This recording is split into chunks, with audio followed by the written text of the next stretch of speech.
대한민국은 지금 앞을 봐도 희망이 없고 뒤를 봐도 희망이 없습니다. 윤석열 대통령께서 지난 2년 동안에 기회를 놓쳐서 정치는 이 문재인처럼 해야 되거든요. 정권 딱 잡자마자 바로 그 문재인은 적폐청산, 말도 개발 잘해요. 적폐청산. 그래서 보세요 어떻게 하는가. 이 완전히 반대편의 사람들을 싹 쓸어버리잖아요. 그러니까 문재인처럼 정치를 해야 되는 건데 윤석열 대통령은 마음이 너무 좋아서 세상에 민정수석실도 없애버리고, 그리고 또 아니 괜히 그 뭐 새로 만드는 것도 아닌데 김건희 여사님 제1부속실도 그것도 없애버리고, 그 왜 그랬을까요? 난 윤석열 대통령은 이렇게 생각했다고 생각해요. 그분은 이 마음 자체가 이게 악한 사람이 아니야. 그러니까 내가 이렇게 하면 감동을 먹어서 180석을 가지고 있는 더불어민주당도 인간인데, 그래도 인간인데 잘 협조하겠지, 이렇게 생각을 했던 것 같지 않느냐, 이런 생각을 합니다.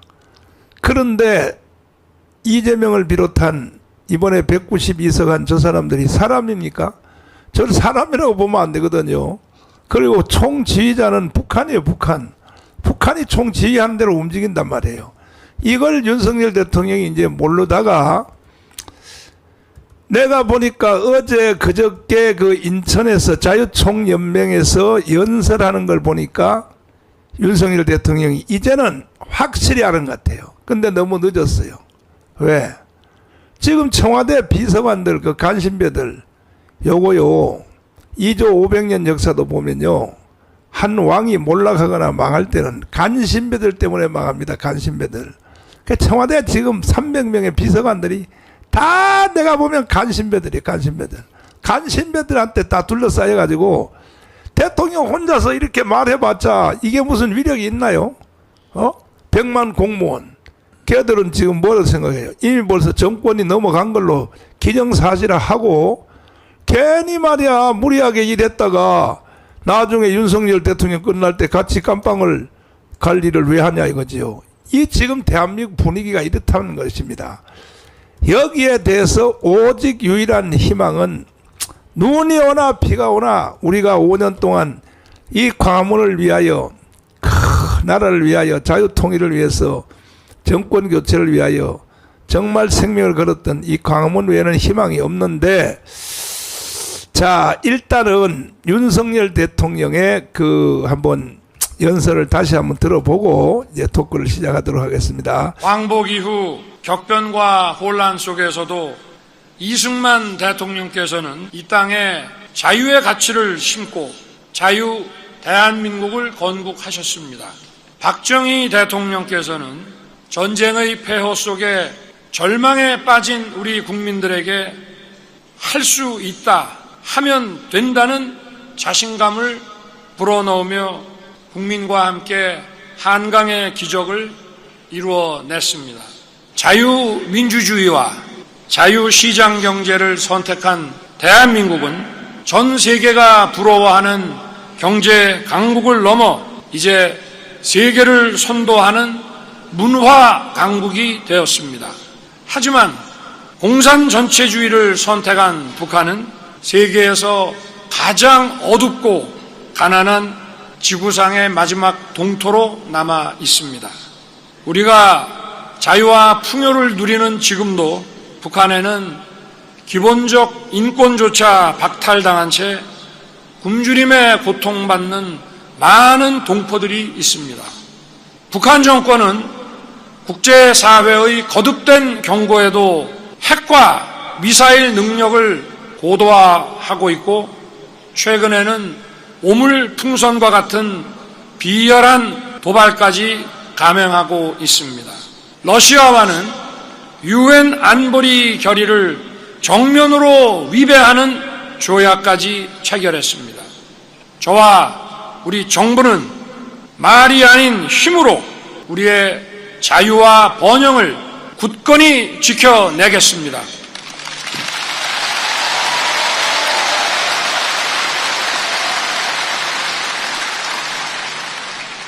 국민의 자유와 생명을 지키고 감히 이 나라 대한민국을 넘볼 수 없도록 단 한 걸음도 물러서지 않을 것입니다. 단 한 걸음도 물러서지 않을 것입니다.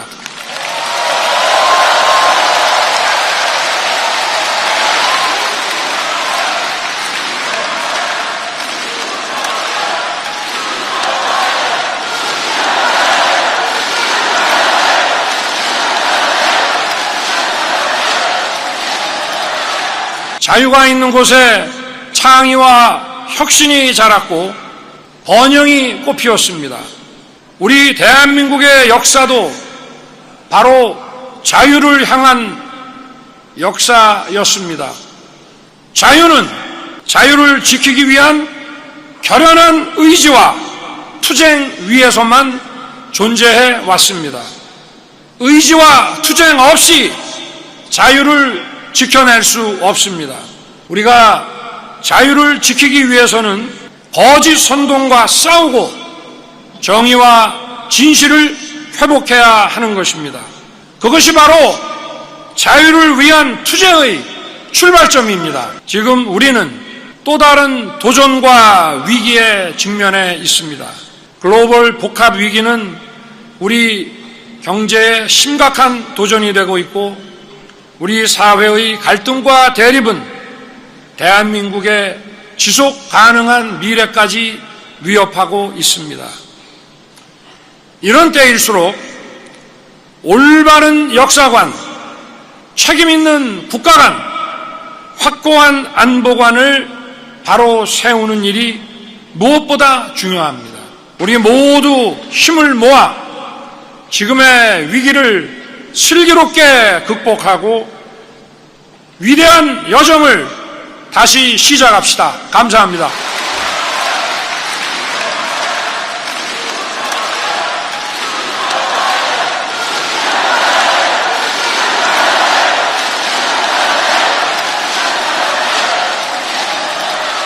자, 오늘도 유동열 우리 원장님이 나오셨습니다. 감사합니다.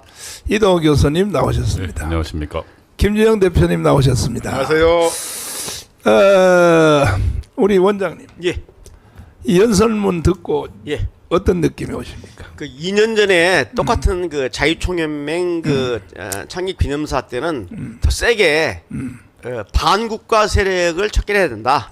그래서 이 반국가 세력에 대해서 직접 지칭을 했는데 이번에는 이제 그 북한하고 이제 거짓과 선동을 일삼는 세력이다라고 하면서 그 2년 전에 외쳤던 그 반국가 세력에 대해서는 언급 없으셨는데 약간 완곡하게 표현된 것 같아요. 예, 근데 그 이유는 뭐냐면 그 당시에 반국가 세력에 대한 강력한 메시지를 보낼 때 아마 그 대통령 주변에서 이렇게 너무나 세게 나가면 표 떨어진다. 이제 그러니까 이게 간신배들이 다 예, 쌓여가지고 있다니까. 그 잘못된 그 인식을 심어주니까 너무 세게 나가시면 안 됩니다라고 했는 모양이. 그래가지고 이제 이제 이번에 좀 수위를 좀 낮추었는데 그래도 명확하게 올바른 역사관, 국가관, 확고한 안보관 등을 말씀하시면서 거짓 선동과 싸워야 된다라고 얘기하고 또 북한에 대해서 분명히 경고를 했거든요. 그래서 대통령으로서 대한민국의 이 자유민주주의를 지키기 위한 확고한 입장을 표명했다. 그렇게 평가하고 싶고 남은 이제 3년의 임기 동안 이러한 정신이 이어지기 위해서는 이제 말이 아닌 행동으로 나와야 된다고 말씀하셨는데 이제 대통령 주변에서도 말이 아닌 행동으로 이 자유민주주의를 지키기 위한 이 북한과 또는 북한을 추종하는 종북 세력 또 이러한 기타 반국가 세력과 직접 대항하는 모습을 좀 보여줘야 한다. 그러기 위해서는 북한 및 또 북한의 간첩이라든지 국내 그들에게 포섭돼서 활동하는 이 안보위의 세력들, 이 반국가 세력을 척결하기 위해서는 소위 그 대공수사권이 매우 중요한데 올 1월 1일부터 이 국정원의 대공수사권이 바로 경찰로 전담함에 따라서 딱 지금 6개월 지났는데요. 간첩 한 명도 못 잡았습니다. 지금까지. 그 작년에는 막 그 제주 간첩단에다가 창원 간첩단, 뭐 민노총 침투 간첩단에서 시끄러웠는데 그래서 이 국회 의석수만 한탄하지 마시고 국민을 상대로 설득을 해서 국정원의 대공수사권을 다시 살리는 방향으로 대통령께서 여러 번 언급을 해주셔야 됩니다. 심지어 지금 이제 국정원의 대공수사국이 없어지고 대공안보 그 조사국으로 바뀌니까 이제 조사권마저 없애겠다. 그래서 저 조선일보 사설에 나왔지만 국정원의 조사권도 박탈하기 위한 국정원법 개정안을 지금 검토하고 있다. 정말 이런 것에 대해서 단호히 좀 대처해 주시면 좋겠습니다. 예. 이동호 교수님. 예, 아니 그 지금 그 이재명을 조사한 검사들을 다 탄핵하겠다. 예, 그렇게 지금 나오고 있지 않습니까? 예. 그러면 앞으로 저 반대편의 사람들을 수사하는 검사들은 무조건 다 잘라야 되고, 그렇죠. 또 재판장들도 이제 다 잘릴 것 같아요. 예. 저놈들이 왜 저럽니까 도대체? 그 대한민국 자유 헌정 질서를 파괴하겠다는 겁니다. 원래 그러니까 그 주사파들의 내심은 한 번도 그 자유민주주의 그러니까 대한민국 그 헌정 질서를 인정한 적이 없거든요. 그들의 목적은 그것을 허무는 데 있기 때문에. 근데 그런 내심들이 드러난 것 아니냐. 그리고 지금 대한민국이 예를 들면 민주공화국이라는 것은 법 앞에 평등이 가장 최우선이거든요. 그러니까 죄를 지은 사람은 그 누구를 불문하고 지위 고하를 복문하고 물론 대통령이라 할지라도 받지만 그건 대통령 직무 중에는 안 받고 나머지는 전부 받아야 되는데 지금 이재명이라는 사람은 다시 말하면 지금 뭐 대장동에다가 뭐 지금 한 4가지 5가지 범죄를 있는데 그거를 지금 국회 다수파의 권력을 동원해서 무력화시키겠다는 거거든요. 그러면 대한민국의 헌정 질서를 무력화시키는 거 그럼 대한민국에 대한 공격입니다. 이거는 사실은 그 쿠데타라고 볼 수 있죠.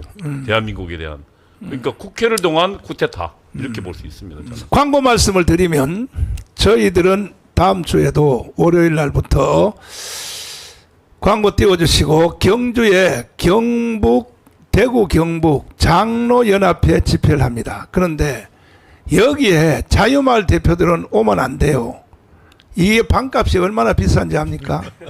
그 돈 내가 다 내야 돼. 그러니까는 여기는 경북 대구의 장로하고 권사님들하고만 오는 것이지 자유마을 대표들이 말이야 우르륵 또 몰려오면 그 이중 행사하면 뭐예요?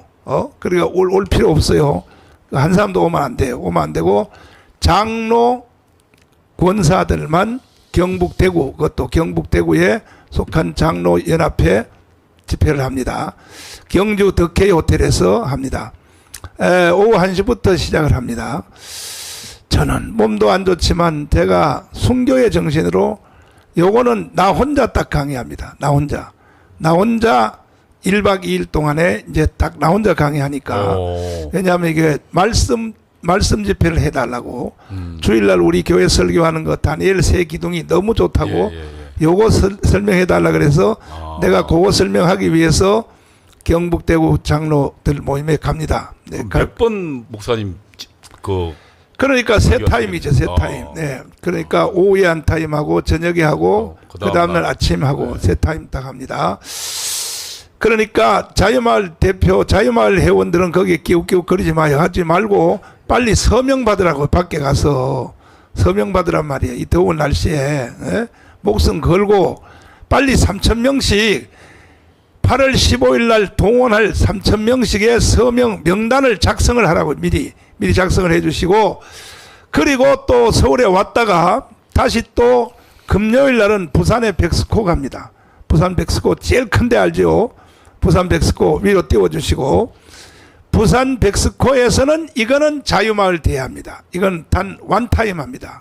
오후 1시부터 원타임 하니까 여기에 부산에 있는 사람들은 여기 한 6,000석이 돼요. 그러니까 풀로 꽉 채워서 이게 이제 그 8월 15일 날 우리가 이 광화문 광장에 동원하는 이걸 집회 때문에 부산에서 이제 합니다. 하고 그 후에는 내가 구석구석 면 사무소별로 구석구석 8월 15일까지 나도 목숨 걸었어요. 난 그 전에 그냥 쓰러져서 한나라 가도 괜찮아요. 뭐 어떻습니까? 그러니까 난 죽도록 나는 뛰다가 면 동네 면로 내가 다 방문을 해서 무조건 1,000만 명 동원을 위하여 이거 외에는요 방법이 없어요. 이거 말고 다른 방법 있으면 가져와 보세요. 아니 뭘 그렇게 힘들게 해요. 더 좋은 방법이 있는데 부정선거요? 부정선거도요 8월 15일 날 국민혁명이 일어나야 부정선거 이 수사가 본격적으로 되는 겁니다. 그러니까 다 내가 계산을 넣고 하는 거니까 여러분 그렇게 이해해 주시기를 바라고